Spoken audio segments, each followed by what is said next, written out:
Okay, who ordered the show about the inhabitants of hell being sense-oriented? Nobody? Wait, if you're new, don't click away. Don't you want to know about how hell relates to the structure of the human brain? Don't you want to know why the human race is so into things that it shouldn't be into? Why we continue to chase the dark and destructive stuff that... Okay, they clicked away. The rest of you, thanks so much for hanging out. It's News from Heaven. I hope you'll like and subscribe since you're already here and you stuck around. Today we are going to delve into a little bit of the explanation from Swedenborg about why there's a dark side to psychology and life, and how we can hopefully, in recognizing our own dark sides and the things that make us vulnerable, let a little bit of sunshine in, let a little bit of divine truth in to counteract that. So why is it that the things, whatever the things are that get you down, and this getting down is such a funny two-sided coin, because it's both the self-doubt and self-deprecation and the things that work against you to make you fearful and in some kind of pain, but then it's also the negative things that are welling up in us that we then act on and harm people and regret, whatever that is. These are somehow one and the same. One leads into the other, even though they don't always feel like it. And the antidote to both is the truth. And we can go and learn about something like the inhabitants of hell are sense-oriented, and somehow that could be a mirror, bunk, to let us know what's going on inside ourselves. Okay, if you did stick around and you're new, you've learned now that I don't know how to draw. That's just the way things are. This is True Christianity, 564 to 565. Download the link in the description. It's volume 2. Scroll down. We're actually 564 subsection 3. And we jump right in with this great critique of what it's like to be a judgmental person. Those who are only earthly, okay, can see good and evil qualities in others and criticize them, right? We can point things out in other people and criticize them. But because they have never looked at or studied themselves, they see no evil in themselves. Isn't it weird that people, you would think, okay, if I like evil, and I know this is pretty black and white, but this is you need to reduce it to these absolute terms, in my opinion, to have the discussion about it in abstract. Sure, you're not going to find a person that you can say, I know you're evil, and you're not going to be able to say, I know I'm good, that we are this mix, and even more so in the physical life. Swedenborg says that gets more sorted out as we move in. We need to talk about it like this, with these terms. This is how we sort it out in the mind.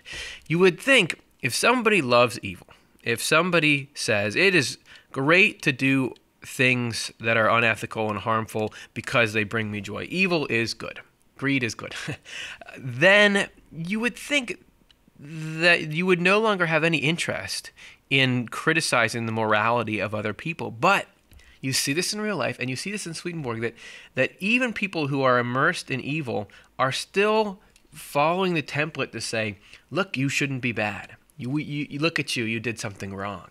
That they can see good and evil and even criticize people for having evil in them and deny that they have it. So even when you love it, nobody ever fully believes, oh, I love evil, because no, look what happens when we start to, and we all have these little blind spots, these little pockets where we say, I was talking about the stuff welling up in us. Wow, I've already created a mess here. Let's clean this up a little bit. We talk about the stuff that's welling up in us. There's some stuff that we fight against, and we say, oh, this thing here, I really wish, we do try to bring in some light and say, I really wish I didn't have this impulse to snap at people and it's causing harm in my life. But there's other stuff, like big things back here, that we all, think about something 5-10 years ago that you did that now you wouldn't do that anymore, but you just didn't realize that. What's these sort of unknown unknowns? Why do those occur? Well, if someone else discovers an evil in them, they use their rational faculty to hide it, as a snake hides its head in the dust, and they then plunge themselves into that evil the way a hornet dives into dung. So why do people do bad things? Why can't the human race pull it together and understand, look, I get it that there's some friction and we're arguing about what's fair and people, but overall, we need to just do what's right.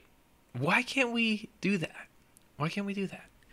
Well, it's because evil has this irresistible sales pitch to us. Their delight in evil is what has this blinding effect.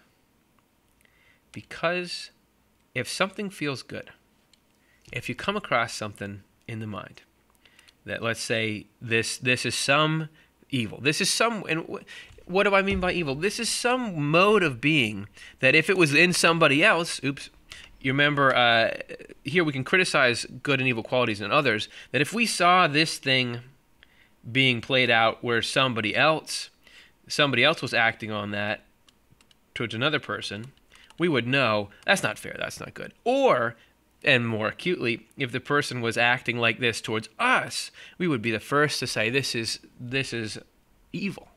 But in us, we kind of justify it and say that's all right. It's there. Why? Because of the pleasure. If something pops up in the mind and it makes us feel good, makes us feel powerful, makes us feel gratified, satisfies some kind of urge we have, whatever it is, there's just a natural, a universal tendency to protect that, protect this source of joy. And so we do that through reasoning, through justification, to say, no, this is fine because I like it.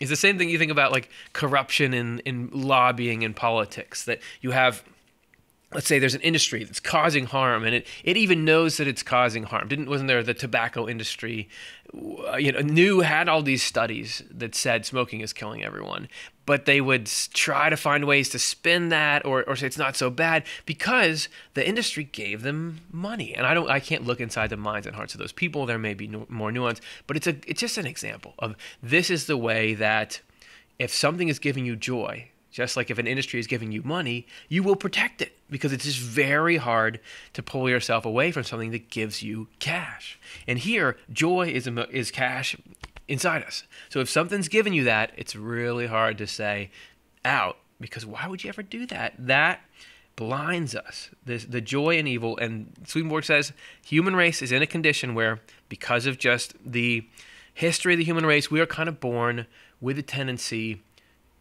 to feel evil things as good. This is a bizarre part of psychology that we have to, even with little kids, like, don't do that, don't make fun of somebody, don't push somebody. Why do we even have to tell them that? Because you just have this natural pushing feels good, making fun of someone feels good. This is the problem that this is what the human race is actually fighting against. In each one of us, we think we're fighting against each other, but it's really human race against the pleasure of evil. It surrounds them like a fog over a swamp, absorbing and suffocating rays of light. This is the nature of hellish delight. That one thing, I know that I said that, look, there's this stuff that's attacking you and making you feel bad, but this stuff that's our problem that we bring out into the world, it's connected because it allows us to be vulnerable to this. Why? Because it blocks, when divine truth is trying to come in, it blocks that divine truth. Because to keep this active, we have to have a false picture of the world. And it's not even we. According to Swedenborg, it's coming from hell, right? The aggregate, which we're about to get into, of all the people who are loving and latching on to everything negative. Look at how evil these people who are willingly choosing that as what they want to do. They have a stake in evil. This is their industry. They have a stake in people grabbing onto evil, living by it, feeling that pleasure so that they can be communicated back through a whole spiritual world network thing that we've explained in many other episodes. They want that to keep going, so they're kind of using us as tools to try to keep this in business.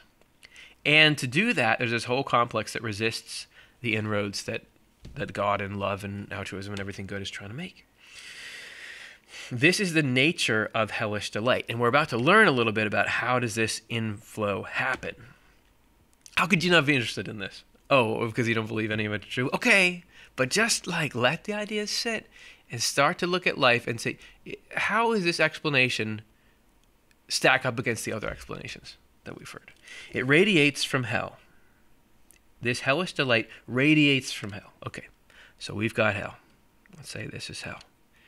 And somehow this delight is radiating out from it and flows into every human being. So it's not like, oh yeah, down the street, hell is radiating. We all are having this initial interface with hell. But only into the soles of our feet Weird enough for you? Our back and the back of our head. What? Okay, so we got a person. They're facing forward. And the way that hell interfaces with us, this is not the weirdest it's going to get, by the way. This is nothing. Hell comes in there. Bottom of the feet, what else? Our back. So hell is coming in from behind. If we receive that inflow with our forehead and our chest, however, we are slaves to hell. Because the human cerebrum serves the intellect and its wisdom, whereas the cerebellum serves the will and its love. Ooh, because Swedenborg was an anatomist. This was his day job, well, one of his many day jobs, before he started writing crazy stuff like this. And what he found was, he looked back on his life and thought, everything that I've studied in science and how the physical world works, this is the foundation I had to have to understand spiritual things. Because it's not like you have one box over here that's spiritual, woo-woo, spirit stuff, and then you have the world of structure and laws and biological machines and how they play out. These two are built on each other. And the way that the human mind and body are structured has everything to do with how we interface with the spiritual. So, remember back to the first half of that sentence, this is the way we usually are, where hell is kind of nipping at our heels and it causes us problems, but we're not trying to go with it. We're trying to escape it. This is what the spirituality, morality quest is about. We're trying to escape its pull and off into heaven. But if we're facing the other way, oof, man, drawing is hard. And we are facing, and how you face something spiritually is to, even with an understanding of it, love it. And we're receiving it in the front, in the forehead and in the chest. That's where we've crossed over, where we are suddenly working, we are completely at the whims of hell and is telling us what to do. So why this flip? Because it has to do with how the brain is set. And I will say, this is probably the spiritual equivalent to the brain. Swedenborg describes, just in brief, the spirit and the body have the same form. You know, that you think of the spirit is not just this sort of outline, and then the body is a thing with all the neurons and all the complexity. That the body actually gets its shape from its interaction with the spirit. So we have a diagram here, and think if you came across this diagram in a textbook and saw this written in this handwriting, like some kid wrote this textbook.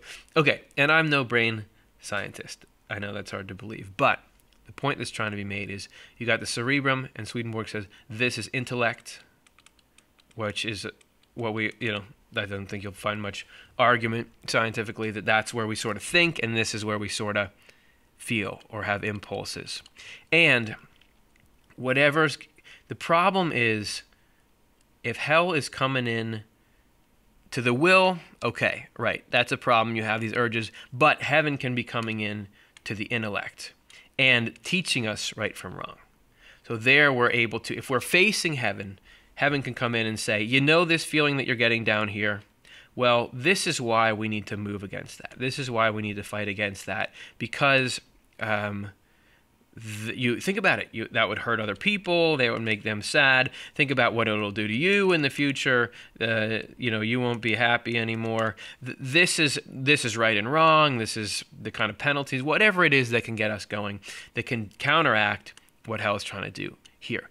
But if we flip it around and we're actually facing hell, then you cannot, and you rationalize and say, it's okay to be doing whatever I'm doing because it gives me pleasure, then this mechanism is destroyed. There's no way for us to counteract what's happening here in the will. And the will, Swedenborg says, our id, whatever it is, id right? No, or whatever that, the dark side of humanity is in a state that's corrupt enough, as I said, why is the human race like this kind of stuff? It's in a state that's corrupt enough that even if we're turned around, it can't directly receive heaven into the will. It has to come through. We learn first, and then that opens things up from in here. Okay? Now what if you opened up a textbook and saw this as the picture? Would you throw it in the trash?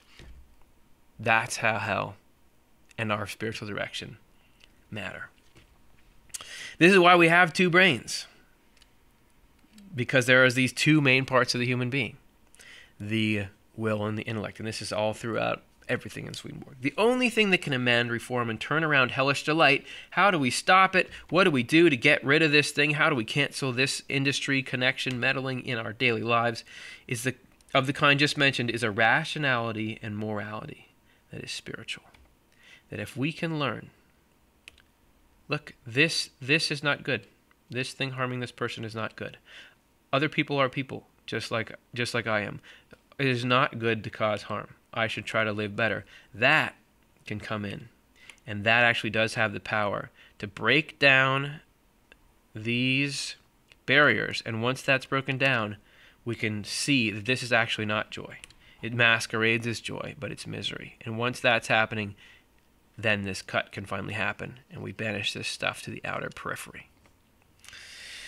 Allow me to briefly describe people whose rationality and morality are merely earthly. That there's a distinction here. Rather than having a morality and rationality that's spiritual, everybody can think rationally and understand the difference between good and evil. We already went over that in the beginning. You can still be telling between the two and other people, but you're just criticizing. It's not put into use. It's not taken seriously. It's not loved. That's what makes it spiritual. Now we're going from this description of our minds and how to use them into, let's take a look at what does this look like in its extreme when you get into people who have made this turn and are facing that and are in the state that we would call hell. Such people are truly sense-oriented. The inhabitants of hell are sense-oriented. If they continue in this direction, they become bodily or carnal. The description that follows will be presented as a list of points in outline form. Let's take a little tour. Sensory is a term for the lowest level of life within the human mind. It clings and is closely joined to the five senses of the human body. This is the outermost, most superficial way in which we experience things. Sense, which is in itself is fine, but if it's not part of the right system, it leads us to problems. Sense-oriented people are people who judge everything on the basis of their physical senses. People who will not believe anything unless they can see it with their eyes and touch it with their hands. What they can see and touch they call something. Everything else they reject. So Swedenborg often wages a campaign against the rejection and ridicule of introspection and insight. That actually there are some things that we are only able to see through reflection within our minds, because there is this heavenly light that comes into the mind, and that's the way we're supposed to inform ourselves, and then we see what's out in the world. That you will not be able to get up to a certain level where you see spiritual things as self-evident if you're unwilling to if you're not unwilling to trust anything that shines inside you. The inner levels of their mind, the levels that see in heaven's light, because only the inner levels of the mind can access heaven's light, which is the perspective, the true perspective, are closed to the point where they see nothing true related to heaven or the church. This would be Swedenborg in his day setting a hedge against materialist philosophy that rejects anything beyond the physical. Their thinking occurs on an outermost level and not inside where the light is spiritual. Since the light they have is dull and earthly, people like this are inwardly opposed to things that relate to heaven and the church, although they're outwardly able to speak in favor of them. This is not a clean break where you can say, I went online and somebody said that they don't think there's good evidence for anything that's non-physical, so that means Swedenborg says they're evil. This is not what he's talking about. He's talking about people who may be very vocal in their support of religion and religious principles, but yet inwardly are opposed to the things related to heaven, which this is not just ideas and concepts that are theological talking points. The things that make heaven up. Oh, I was thinking maybe I drew, is what this was supposed to symbolize way back then. Love. Treating other people well. Goodness, usefulness. That's what really sets your will in opposition. It's really all about what happens here. If in the will we are opposed to, if we think love is worthless and other people don't matter in comparison with self, then it doesn't matter what theological ideas or if we consider ourselves religious or not. This is the actual things of heaven that we end up rejecting. If they have hope of gaining ruling power or wealth by doing so, they are even capable of speaking ardently in favor of them. So you can't just tell by what someone professes to be what's really going on. They are the educated and the scholarly who are deeply convinced of falsities, especially people who oppose the truths in the word, are more sense-oriented than others. Sense-oriented people are able to reason sharply and skillfully, because their thinking is so close to their speech as to be practically in it, almost inside their lips, and also because they attribute all intelligence solely to the ability to speak from memory. I wonder if this was based on Swedenborg, going and witnessing debates and seeing the people. Don't we sort of follow, like, who can make the best argument, who in sort of this spectacle, like who can get the best zinger in there, who can manipulate an audience's emotions, rather than let's sit down and think this all the way through. They also have great skill at defending things that are false. After they have defended falsities convincingly, they themselves believe those falsities are true. Oh, so it's not all facetious. You can actually get into a point where you think something that's not true is true. Of course we can. They base their reasoning and defense on mistaken impressions from the senses that the public finds captivating and convincing. Again, there's a reason that the snake is in the story of the Garden of Eden. The snake represents the trusting solely in sensory input, and we're just hardwired to go after that, which is great because it's tangible, and it takes a lot to get us to the point where we can say, okay, is the senses, are they everything, or is it a part of a larger whole? Sense-oriented people are more deceptive and ill-intentioned than others. No offense. But look, so it's not, he goes on about, okay, this principle of, do you believe in just sensory input, or do you believe in introspection or some kind of other way of gathering information? But it's never really, it always comes back to morality. Because you can have people who maybe feel like loyalty to orderly pursuit of things through a method that's observable. I don't think that that's who he's talking about here. I think it's really that this sense-oriented in conjunction with some kind of perverse desire to harm people. Because look what he says next. Misers, adulterers, and deceitful people are especially sense-oriented, although before the world they appear smart. Because here you're starting to see the harming of other people, right? This is, you're taking wealth that could go to other people. You're harming relationships. You're lying to people. This goes hand in hand with this true sense orientation that Swedenborg's talking about. The inner areas of their mind, oh, hey, did you know this is like a little dark and creepy, are disgusting and filthy. We're not talking about that state of mind that is hell. Disgusting and filthy. They use them to communicate with the hells. That's what I was just been drawing. Remember back when there was all this, like, hell is the source of the stuff that shouldn't be in the human mind and heart, but that is the condition it gets into. When we habitually feed that stuff and turn toward it, we develop a working relationship with hell, where it pours in and causes all these problems. In the word, they're called the dead. You think about undead and the zombie and skeleton epidemics that happen in all these movies, and why are we so afraid, and why are we so captivated by this idea of, oh, these are people that are dead, but they're still alive?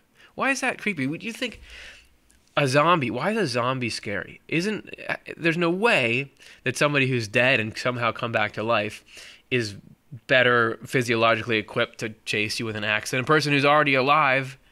Why is that so scary? Why is that such an embodiment of evil? Because there is a way to be dead, and yet we're still functioning and rational. And this is the way to be dead, is things that have no true life in them, which would be life is love, according to Swedenborg. So if you really think about a mindset that thinks of everyone else in the world as disposable in comparison with self, and that they are the only person that exists, this mindset that tries to get at all of us, what is a zombie more than that? You think of looking into the eyes of that, which is just saying, I don't care about any of you. You all exist to serve me. What's more of a walking corpse than that? The inhabitants of hell are sense-oriented. There's our title. The more sense-oriented they are, the deeper in hell they are. The sphere of hellish spirits is connected to the sensory level of our mind through a kind of back door. In the light of heaven, one last creepy thing as Halloween gets close, the backs of their heads look hollowed out.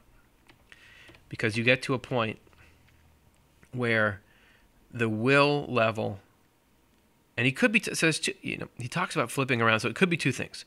If you're talking about, in the light of heaven, people that are in hell see themselves as totally normal. They think the way they are, it's just fine to be. They have society with each other to the extent they can while they all harbor this malicious intent towards each other. It's not that they walk around horrified of each other, but when you let the light of heaven in, when you see evil for what it really is, one thought is, the will is completely corrupt, and so there's nothing really of life in it, and the human form that allows force a structure like the brain is meant to bring life and truth through it. So you really have essentially the absence of that in the hellish mindset. So you have the will is gone. Or you could be saying that because they've flipped around their head so that the cerebrum, the will, intellect part, which is supposed to be facing heaven, is facing hell instead. They don't have it. So that's how, I don't know.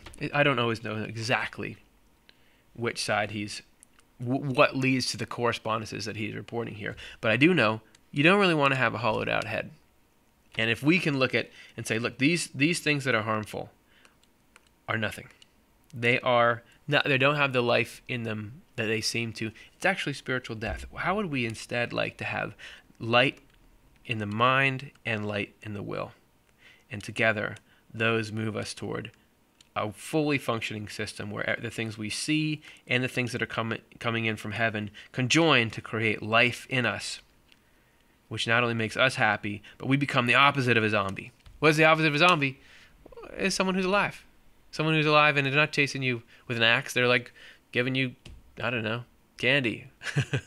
That's the news from heaven. Hope you enjoyed it. Hope that even something strange as this can continue to educate us about this view of reality and where I feel like the rubber really meets the road. Because I could just be here talking about something. How do you know if it's one thing on YouTube? How do you know if it's true?